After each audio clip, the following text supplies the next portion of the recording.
یہ تینوں قصی کے بیٹے تھے۔ ان میں سے عبد مناف کے 4 بیٹے ہوئے، جن سے 4 ذیلی قبیلے وجود میں آئے، یعنی عبد الشمس، نوفل، مطلب اور ہاشم۔ انہی ہاشم کی نسل سے اللہ نے ہمارے نبی کریم صلی اللہ علیہ وسلم کا انتخاب فرمایا۔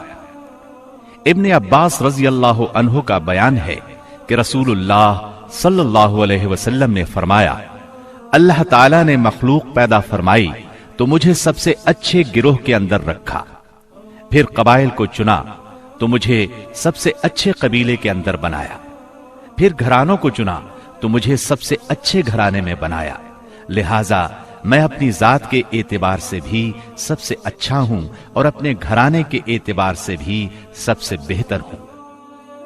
جس وقت جزیرۃ العرب پر اسلام کا سورج طلوع ہوا، وہاں 2 قسم کے حکمران تھے، ایک تاجپوش بادشاہ جو حقیقت میں مکمل طور پر آزاد اور خود مختار نہیں تھے، اور دوسرے قبائلی سردار جنہیں اختیارات کے لحاظ سے وہی حیثیت حاصل تھی جو تاجپوش بادشاہوں کی تھی، لیکن ان کی اکثریت کو ایک مزید امتیاز یہ حاصل تھا کہ وہ مکمل طور پر آزاد اور خود مختار تھے۔ اس وقت تاجپوش حکمران یہ تھے: شاہان یمن، شاہان آل غسان یعنی شام، اور شاہان ہیرا یعنی عراق۔ باقی عرب حکمران تاجپوش نہ تھے۔ عرب عاربہ میں سے قدیم ترین قوم سبا تھی۔ اور یعنی عراق سے جو کتبات برآمد ہوئے، ان میں 2500 سال قبل مسیح کی اس قوم کا ذکر ملتا ہے، لیکن اس کے عروج کا زمانہ 11 صدی قبل مسیح سے شروع ہوتا ہے۔ اس کی تاریخ کے اہم ادوار یہ ہیں: 650 قبل مسیح سے پہلے کا دور۔ اس دور میں سبا کے بادشاہوں کا لقب مکرب سبا تھا۔ ان کا پایہ تخت سرواہ تھا، جس کے کھنڈرات آج بھی معارب کے مغرب میں 1 دن کے فاصلے پر پائے جاتے ہیں۔ یہ کھنڈرات خریبہ کے نام سے مشہور ہیں۔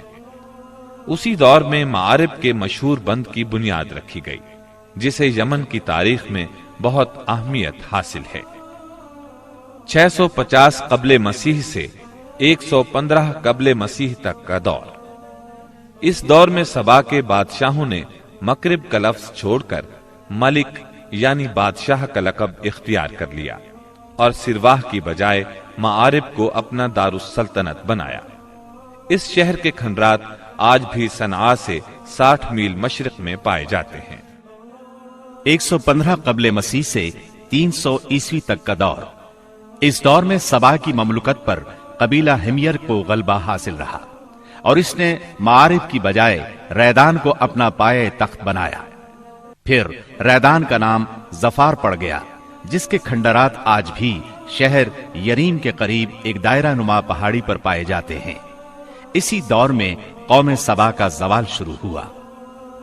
300 عیسوی کے بعد سے آغاز اسلام تک کا دور۔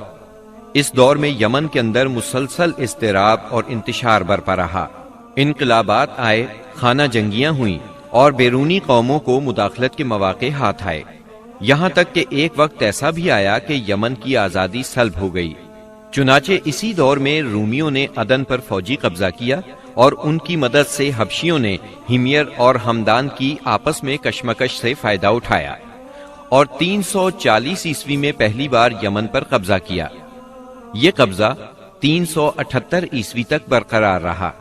اس کے بعد یمن کی آزادی تو بحال ہو گئی، مگر معارب کے مشہور بند میں رکھنے پڑنا شروع ہو گئے، یہاں تک کہ 450 عیسوی یا 451 عیسوی میں بند ٹوٹ گیا، اور وہ عظیم سیلاب آیا جس کا ذکر قرآن مجید کی سورہ سبا میں سیل عرم کے نام سے کیا گیا ہے۔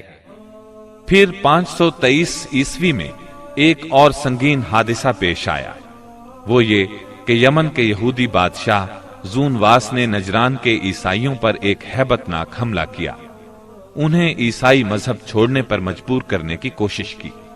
جب وہ اس پر آمادہ نہ ہوئے تو زون واس نے خندقیں کھدوا کر انہیں بھڑکتی ہوئی آگ میں جھونک دیا۔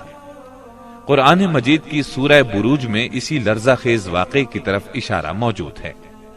اس واقعے کا نتیجہ یہ ہوا کہ عیسائیت انتقام لینے پر تل گئی۔ وہ پہلے ہی رومی بادشاہوں کی قیادت میں بلا وجہ عرب کی فتوحات کے لیے تیاری کر چکے تھے، اپنے علاقوں کو وسیع کرنا چاہتے تھے۔ انہوں نے حبشیوں کو یمن پر حملے کی ترغیب دی، انہیں باہری بیڑا مہیا کیا۔ حبشیوں نے رومیوں کی شہ پا کر 525 عیسوی میں اریات کی قیادت میں 70,000 فوج سے یمن پر دوبارہ قبضہ کر لیا۔ قبضے کے بعد اریات نے شاہ حبش کے گورنر کی حیثیت سے یمن پر حکمرانی کی، لیکن پھر اس کی فوج کے ایک ماتحت کمانڈر ابرہا نے اسے قتل کر کے خود اقتدار پر قبضہ جما لیا اور شاہ حبش کو بھی راضی کر لیا کہ وہ اس کے قبضے کو تسلیم کر لے۔ یہ وہی ابرہا ہے جس نے بعد میں خانہ کعبہ کو ڈھانے کی کوشش کی اور ایک لشکر جرار کے علاوہ چند ہاتھیوں کو بھی فوج کشی کے لیے ساتھ لایا، جس کی وجہ سے یہ لشکر اصحاب الفیل کے نام سے مشہور ہوا۔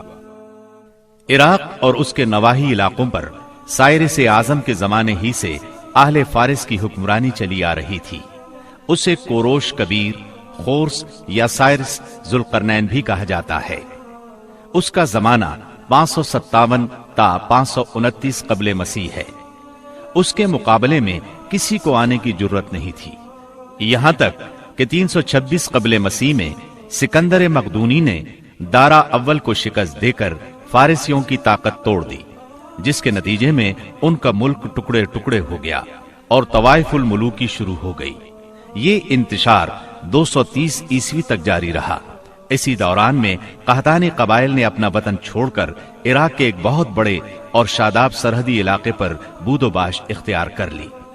پھر عدنانی لوگ اپنا وطن چھوڑ کر اس طرف آئے۔ انہوں نے لڑ بھڑ کر جزیرہ فراتیہ کے ایک حصے پر اپنا قبضہ جما لیا۔ ادھر 226 عیسوی میں اردشیر نے جب ساسانی حکومت کی داغ بیل ڈالی تو رفتہ رفتہ فارسیوں کی طاقت ایک بار پھر پلٹ آئی۔ اردشیر کے عہد میں حیرہ، بادیات العراق اور جزیرے کے ربیعی اور مزری قبائل پر جزیمت الوضاح کی حکمرانی تھی۔